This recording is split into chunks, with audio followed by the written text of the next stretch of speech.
Bonsoir tout le monde, soyez tous les bienvenus pour cette vidéo où je vais vous partager la parole de Dieu. Et c'est une joie de pouvoir le faire à travers la page YouTube de l'église ou la page Facebook de l'église. Merci pour ces réseaux sociaux que nous pouvons nous édifier les uns les autres dans ces temps de confinement. Comme vous savez tous, ce dimanche nous allons fêter les rameaux, l'entrée triomphale de Jésus à Jérusalem. Et justement, je voulais vous partager en 3 volets le parcours de Jésus avant qu'il rentre à Jérusalem. Premièrement, les 2 volets vont se trouver dans la ville de Jéricho. Le premier volet, c'est Jésus qui a fait la rencontre avec Bartimée. Le second volet, ça sera sur la conversion de Zachée. Et le troisième volet, ça sera quand Jésus se trouve à Béthanie, à la ville de Béthanie, chez Marthe, Marie et Lazare. Alors, pour ce premier volet, ça sera sur la guérison de l'aveugle.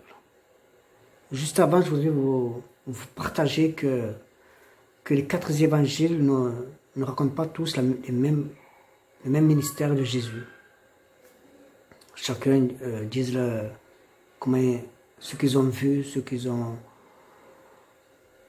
comment ils ont vécu avec lui. Chaque histoire sont différentes.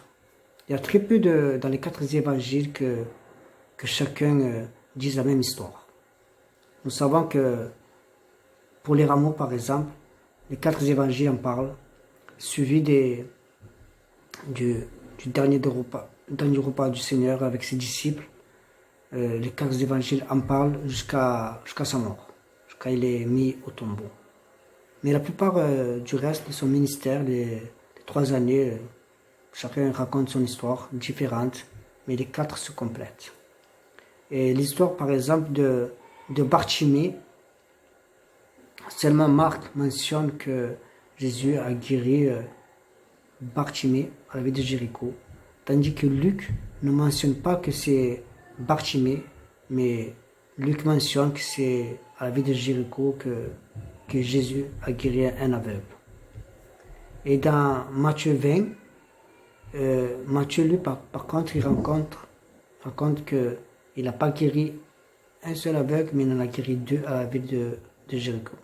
On voit qu'il y a une différence qui se complète. En tout cas, c'est le même parcours que Jésus a fait. Jean, lui, l'évangile de Jean ne parle pas du tout du passage de Jésus à Jéricho et non plus à Béthanie. Donc, je vais vous lire ce passage qui se trouve dans Marc 10, versets 46 à 52. On est tous prêts pour être ensemble dans cette lecture et être à l'écoute de sa parole. Amen. Alléluia. Alors, lisons ensemble. Marc 10, 46, 52. Ils arrivèrent à Jéricho lorsque Jésus sortit de la ville avec ses disciples et une assez grande foule. Bartimée, le fils aveugle de Timée, était assis en train de mendier au bord du chemin. Il entendit que c'était Jésus de Nazareth et se mit à crier. « Fils de David, Jésus, aie pitié de moi. » Pardon. Beaucoup le reprenaient pour le faire taire, mais il criait beaucoup plus fort. « Fils de David, aie pitié de moi. » Jésus s'arrêta et dit « Appelez-le. » Ils appelèrent l'aveugle en lui disant « Prends courage, lève-toi, il t'appelle. » L'aveugle jeta son manteau et se levant d'un bond et vint vers Jésus. Jésus prit la parole et lui dit « Que veux-tu que je fasse pour toi ?» « Mon maître, lui répondit l'aveugle, que je retrouve la vue. » Jésus lui dit « Vas-y, ta foi t'a sauvé. » Aussitôt, il retrouva la vue et suivit Jésus sur le chemin. Amen. Amen. Et dans ce passage, il y a plusieurs mots très importants. Par exemple, quand les disciples vont chercher Bartimée, il lui dit « Prends courage, lève-toi et t'appelle. »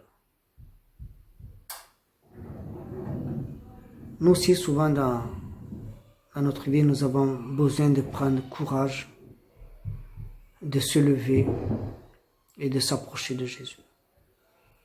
Amen. C'est une parole puissante. justement, nous pouvons voir que Bartimée avait entendu que Jésus passait dans sa ville. Et on peut lire aussi dans le chapitre 11 de l'évangile de Jean que juste avant que Jésus vienne à Jéricho, il se trouvait déjà à Béthanie et il avait ressuscité Lazare au bout du 4e jour.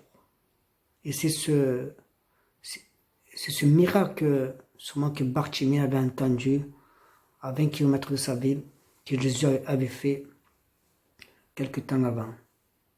Et c'est pour ça que Bartimée voulait saisir la présence de Jésus, que Bartimée voulait vraiment que Jésus s'arrête auprès de lui et qu'il lui donne sa guérison, pour qu'il retrouve la vue. Et nous aussi, nous devons avoir ce zèle de persévérance dans la prière pour recevoir la guérison dans nos vies ou la guérison dans nos membres de famille ou pour nos frères et sœurs qui sont dans l'église, qui sont dans la maladie. Et surtout, il faut pas se laisser influencer. Si les personnes viennent autour de nous nous dire que nous devons arrêter de prier dans le sens de la guérison parce qu'il n'y a rien qui se passe, peut-être qu'ils diront ce n'est pas la volonté de Dieu que cette personne soit guérie. Moi, j'aimerais vous encourager et vous dire que ces personnes-là qui viennent nous souffler à l'oreille, que nous devons arrêter dans ce sens de prier pour la guérison. Nous devons dire non. Toi, tu n'as aucun droit sur moi, sur la manière que je dois prier pour la guérison. Ce n'est pas toi me dire si je dois m'arrêter de prier pour la guérison, que ce soit personnelle ou pour un membre de la famille ou pour un frère ou une sœur de l'église. Lui qui prend la décision, c'est notre Seigneur Jésus. Nous faisons seulement notre devoir de prier les uns pour les autres. Que ce soit un sujet de guérison, on prie pour la guérison. Que ce soit un sujet pour la libération, on prie pour la libération. Ou d'autres sujets pour un frère ou une soeur qui a besoin d'un travail, on prie dans ce sens-là, selon les besoins des uns et des autres. Mais nous savons tous que c'est notre Seigneur Jésus, c'est lui qui a le dernier mot et c'est lui qui fait comme il veut. Et au temps qu'il veut. S'il veut que la guérison se fasse tout de suite, ça se fera tout de suite. Si la guérison se fasse dans un certain temps, il se fera dans un certain temps. Ou s'il n'y aura pas lieu d'avoir la guérison, il n'y aura pas lieu. Mais c'est pas pour ça que notre amour envers lui doit changer. C'est pas pour ça que notre service pour lui doit changer. Et notre fidélité en lui doit changer. Amen. Bien au contraire, nous devons être encore plus persévérants dans sa parole, dans la prière, à continuer à le servir et lui rendre la louange et toute la gloire qui lui est due. Parce que nous devons le louer pour ce qu'il fait déjà dans nos vies en ce moment même. Il nous donne la santé, il nous donne sa paix et c'est déjà quelque chose de énorme. Amen. Et alors, nous allons continuer dans ce sens, là nous sommes, chacun de nous, dans le sens de la guérison. Alors peut-être s'il n'y a parmi nous dans nos foyers, c'est des personnes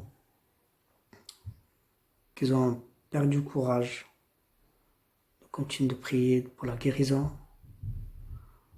Alors je te dirais comme ses disciples ont dit à Bartimée, prends courage et lève-toi. Jésus t'appelle. Jésus entend tes prières. Jésus entend tes prières. Jésus entend nos prières. Amen. Alors, je vous demande de faire un geste avec moi, de mettre votre main là où vous avez besoin d'une guérison, que ce soit dans le genou, le dos, la jambe, le cœur. Là où vous avez besoin, posez votre main. Et nous allons prier aussi. Et toutes les personnes qui qui sont stressés, qui sont angoissés à cause de toutes les informations que vous écoutez à la télé, je vous demande de mettre votre main aussi à votre cœur. Et nous allons prier pour que notre Seigneur Jésus agisse. Notre Seigneur Jésus agit dans nos vies, dans nos foyers. Amen. Si vous voulez répéter après moi, vous pouvez le faire. Vous pouvez faire votre propre prière. Jésus entend nos prières. Il comprend notre manière de parler. Peu importe la manière qu'on le dit. Si on dit trois phrases, soit 3 phrases, soit 10 phrases, soit 10 phrases. Si on s'exprime bien, tant mieux. Si on s'exprime mal, c'est pas grave. Jésus, ici de quoi on a besoin. Amen. Alors, fermons les yeux. Posez vos mains là où vous avez besoin d'être guéri. Et si c'est pour un membre de vos proches, pensez à cette personne et nous allons prier maintenant. Dans le nom de Jésus. Amen. Alléluia. Prions. Oui, Seigneur, c'est devant toi que nous venons, Seigneur, pour te demander la guérison dans nos corps. Dans nos corps fatigués, nos corps malades.